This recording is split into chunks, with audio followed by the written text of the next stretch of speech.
درود شریف پڑھیں۔ اللہم صلی علی محمد وعلی آلہ واصحابہ وبارک وسلم تسلیما کثیرا کثیرا۔ بسم اللہ الرحمن الرحیم، نحمدہ ونصلی ونسلم علی رسولہ الکریم۔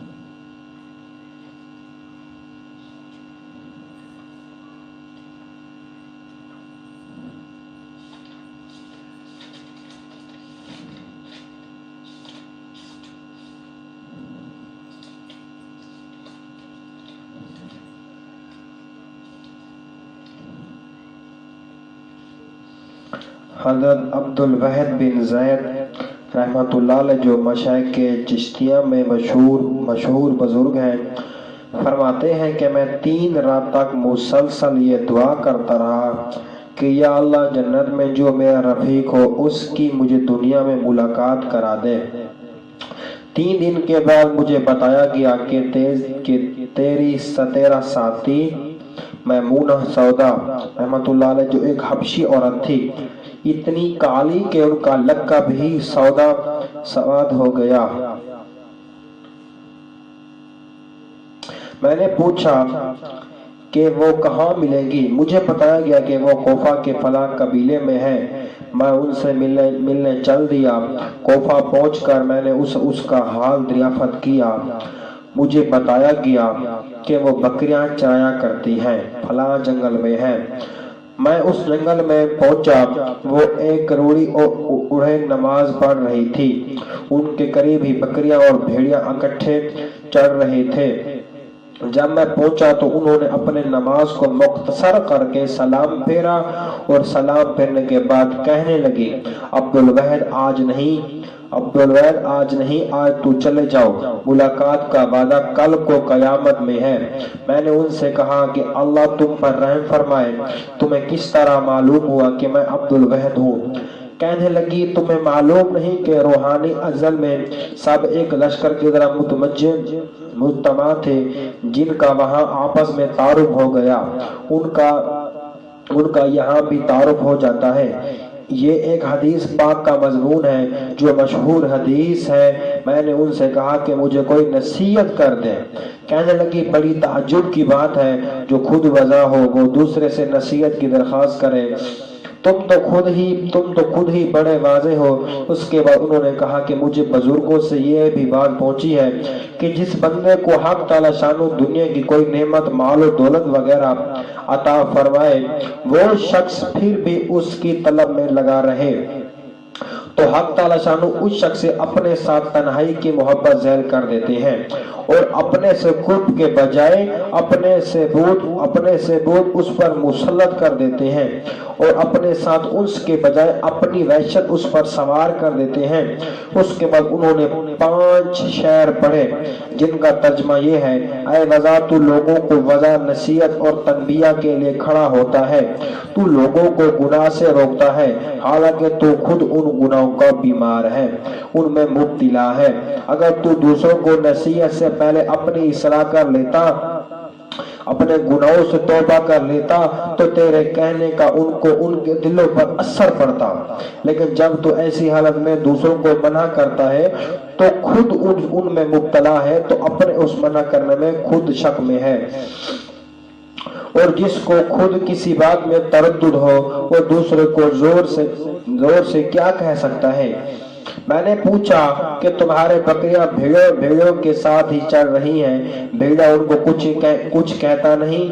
کہنے لگی کہ جا اپنا کام کر، میں نے اپنے سردار سے صلح کر لی، اس نے میرے بکریوں اور بھیڑوں میں صلح کر دی۔ یہ عجیب بات میں نے اپنے چچا جان مولانا محمد الیاس صاحب رحمۃ اللہ علیہ کے یہاں ہمیشہ دیکھی کہ ان کے مکان میں کئی بلیاں اور مرغیاں تمام دن مکان میں اکٹھی پھرتی رہتی، بڑی گری چیزیں کھاتی رہتی۔ نہ وہ مرغیاں بلیوں سے بھاگتی، نہ وہ بلیاں مرغی کو کچھ کہتی۔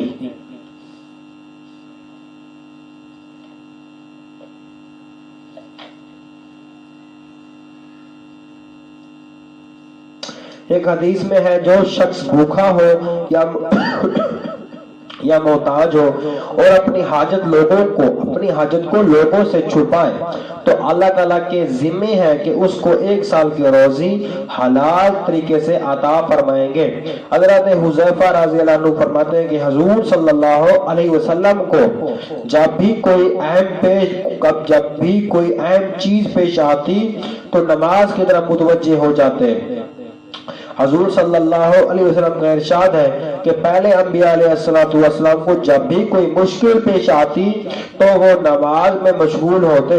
حضرت ابن عباس رضی اللہ عنہ ایک مرتبہ سفر میں جا رہے تھے، راستے میں اپنے بیٹے کے انتقال کی خبر سنی، سواری سے اترے، 2 رکعت نماز پڑھی اور انا للہ و انا الیہ راجعون پڑھا اور فرمایا کہ اللہ تعالیٰ نے ہمیں یہی حکم دیا ہے۔ پھر یہ آیت وَاسْتَعِینُوا بِالصَّبْرِ وَالصَّلَاةِ پڑھی۔ حضرت عبادہ رضی اللہ عنہ کے جب انتقال کا وقت قریب ہوا تو وہ فرمایا کہ میں تم میں سے ہر شخص کو اس سے روکتا ہوں کہ مجھے روئے، اور جب میری جان نکل جائے تو ہر شخص بہت اچھی طرح وضو کرے اور مسجد میں جا کر 2 رکعت نماز پڑھے، پھر میرے لیے اور اپنے لیے دعائے مغفرت کرے اور پھر جلدی ہی مجھے دفن کر دے۔ یا ایھا الذین آمنوا استعینوا بالصبر والصلاۃ، اے ایمان والو مصیبتوں پر صبر اور نماز کے ساتھ مدد حاصل کرو۔ والصابرین فی البأساء والضراء، صبر کرنے والے تنگ دستی میں اور بیماری میں اور خوف و مقتال کے وقت۔ یہ آیت شریف پہلی فصل کے نمبر 2 پر گزر چکی۔ واللہ مع الصابرین، اور اللہ تعالیٰ صبر کرنے والوں کے ساتھ ہے۔ اس مضمون کی آیت قرآن پاک میں بہت جگہ نازل ہوئی، بار بار اللہ تعالیٰ شانو اور تسلی فرماتے ہیں کہ اللہ تعالیٰ صبر کرنے والوں کے ساتھ ہے۔ وَإِن تَصْبِرُوا وَتَتَّقُوا لَا يَضُرُّكُمْ كَيْدُهُمْ شَيْئًا، اگر تم صبر کرو اور اللہ سے ڈرتے رہو تو ان کافروں کا کوئی مکر تم کو ذرا سا بھی نقصان نہیں پہنچا سکتا۔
حضرت ام حکیم رضی اللہ عنہ کا اسلام و جنگ میں شرکت۔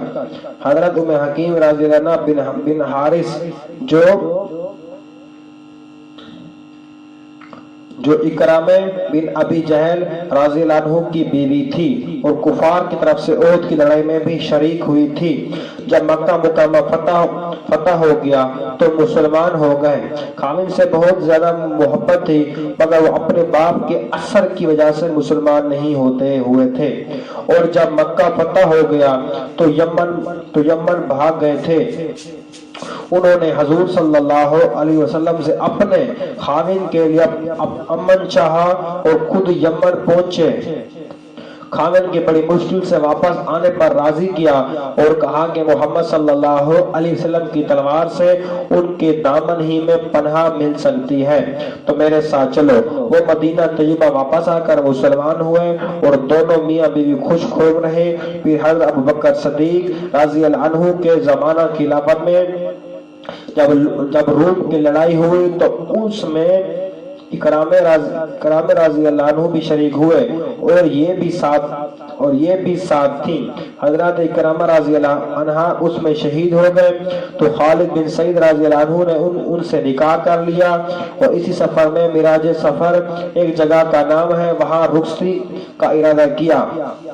بیوی نے کہا کہ ابھی دشمن کا جھمکڑا ہے، اس کو نپٹا دیجئے۔ خاوند نے کہا مجھے اس مار کے میں اپنے شہید ہونے کا یقین ہے۔ وہ بھی چپ ہو گئے اور وہیں ایک منزل پر خیمہ میں رخصتی ہوئی۔ صبح کو ولیمے کا انتظام ہو ہی رہا تھا کہ رومیوں کی فوج چڑھ آئی اور گھمسان کی لڑائی ہوئی، جس میں خالد بن سعید رضی اللہ عنہ شہید ہوئے۔ ان کو ام حکیم رضی اللہ عنہ نے ایک خیمے کو اکھاڑا جس میں رات گزاری تھی اور اپنا سب سامان باندھا اور خیمے کا کھوٹا لے کر خود بھی مقابلہ کیا اور 7 آدمیوں کو تنہا قتل کیا۔ فائدے میں شیخ الحدیث صاحب لکھتے ہیں ہمارے زمانہ کی کوئی عورت تو دردناک مرد بھی ایسے وقت میں نکاح کو تیار نہ ہوتا، اور اگر نکاح ہو بھی جاتا تو اس اچانک شہادت پر روتے روتے نامعلوم کتنے دن سوگ میں گزارتے۔ اس اللہ کی بندی نے خود بھی جہاد شروع کر دیا اور عورت ہو کر 7 آدمیوں کو قتل کر دیا۔ اللہ پاک ہم سب کو عمل کرنے کی توفیق عطا فرمائے۔ اللہم لک الحمد کما انت اہلو صلی علی محمد کما انت اہلو وفل بنا ما انت اہلو انکا اہلو تقوی و اہل المغفرہ۔ سبحان اللہ و بحمدہ، سبحانک اللہم و بحمدک، نشہد ان لا الہ الا انت، نستغفرک و نتوب الیک۔ سبحان ربک رب العزت عما یصفون وسلام علی المرسلین والحمد للہ رب العالمین۔ آمین آمین آمین برحمتک یا ارحم الراحمین۔ اللہ پاک سب کا بیٹھنا سننا قبول فرمائے۔